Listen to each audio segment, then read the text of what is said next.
Hey, Kevin here, top 100 financial advisor, two-time author, one-time bestseller, and we are here to talk about the stock market. Right before we get started, make sure that you hit the share button, make sure you hit the like button, the subscribe button, all of those buttons. That helps us here. It helps me to figure out what videos you guys like. It also helps us to grow our audience and help other people to invest. And speaking of helping other people to invest, I want to talk about a few reasons why you could be missing out on good investment opportunities because it's not easy. There are thousands and thousands of stocks out there. We don't have thousands and thousands of dollars. So we need to be able to pick and choose what makes the most sense and what does not make sense.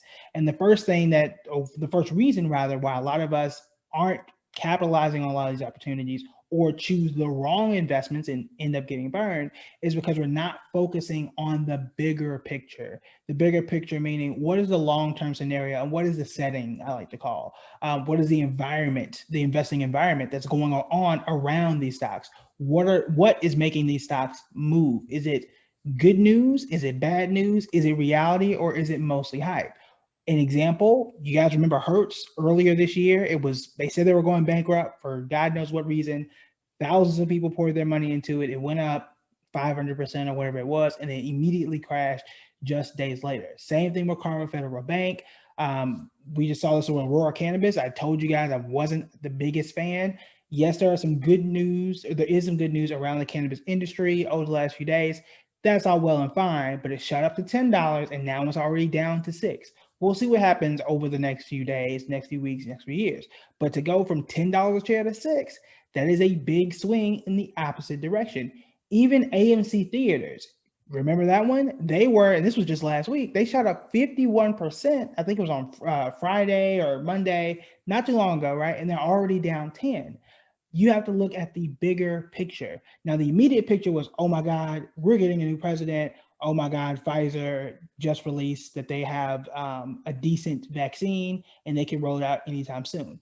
That's all well and fine. We definitely want to make sure that works. But did you read the fine print? Do you understand what's going on in the context? So you have to look at the context to make sure that you are not missing out on good opportunities and you can decipher what is a good investment opportunity, what is likely to happen versus what is hype. So, for example, Pfizer said that they can only put out about 25 million vaccines. That sounds like a lot, but there are 331 million Americans.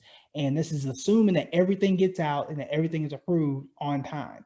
If you hit a delay or a snag, you're not going to get that vaccine in the way that you think. But also, 25 million isn't the entire country, and it's not going to be an immediate fix. It could be months for that to roll out to get to everyone and to be what they say is 90% effective. The bigger picture is we are seeing COVID spikes right now. There are still things right now getting canceled. For example, there are tons of football games being canceled right now. That is the most immediate thing. We're also, according to doctors and the Biden transition team, we could be coming into what they call a COVID hell, where the next 3 months, because people want to travel more, they want to see their family, it's going to be the holidays, it's also cold and flu season, that it could spread further now than what it already has. We just hit records last week and we are still hitting records. My hometown, Tulsa, Oklahoma, is out of ICU beds today. That is the biggest thing. And that's the thing that's going to be around for a little while. Like I've said, the two biggest things, now we've passed the election, the two biggest things are the stimulus package and COVID. That's what's going to move the market. You're going to get a few blips like the election, the market's reaction to the election on Monday, where things kind of spike in the opposite direction, where Zoom is down big, but ExxonMobil is up. Like that was weird, but that was just one day. Things are going to kind of come back and correct themselves, which is why Zoom is up big today because of the COVID news that we already have. And then again, you still have the possibility of a stimulus still floating out there. I don't know what the status of that is. It could happen now. It may not happen. It could happen now. It could not happen now. We don't know, but those are the two big things, and you need to look at the context of that. You still got Black Friday, you still got people shopping, and you're still going to have people working from home for the foreseeable future. There is a scenario, and I would say a pretty likely scenario, where vaccines come out, everybody's cured, and people still aren't going to work in an office sense. Because look, did I really like those coworkers anyway? Can I just stay home, stay in my pajamas, be comfortable all day, just do my hair and my shoulders up and just do it that way and go right back to my couch and go to sleep? I mean, for some people, the answer is going to be yes. And as a company, if I'm a business owner, I don't have to spend all the money on snacks and all the fridge stuff and paying for this entire building. So that could be a thing. There are large tech companies already, Cisco being one of them, Splunk being another, where it's like, look, y'all gonna stay home until the end of 2021. So this work from home culture isn't necessarily over. That's the big picture. And whether the market realizes it or not, you don't want to just judge it on what the market says about this thing in one day. You're a lot smarter than the market and you have a much longer term view than what the market does. The market can only look at what's happening right now in the market space and then not really worried about what happens tomorrow. Same thing with, and this is going back, but same thing with, it was Costco. Costco raised, they paid their employees more, and their earnings had been one of the highest they'd ever had. And then the stock market said, no, we don't like you paying your employees more. And then, the stock fell significantly. That was stupid. But, the market doesn't really think about, hey, look, you pay your employees more now, they're going to stay with you, which means it's cheaper to keep your employees than to train new ones. Did the market think about that? No. They said, well, what happens when people are not coming to Costco because they don't need all this pandemic stuff? Newsflash, Costco was up like 300% or whatever it's been over the last like 10 years. People have been coming to Costco since before the pandemic. So it's not a big issue.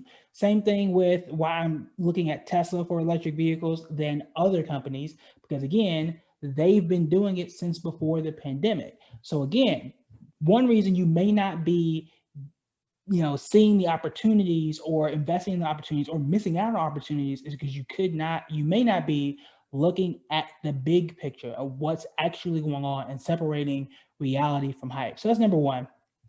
It was a long one. So the second one will be shorter. Number two is being consistent and what I would say boring. So you don't have to hop on the biggest, best thing every single day and be right all the time.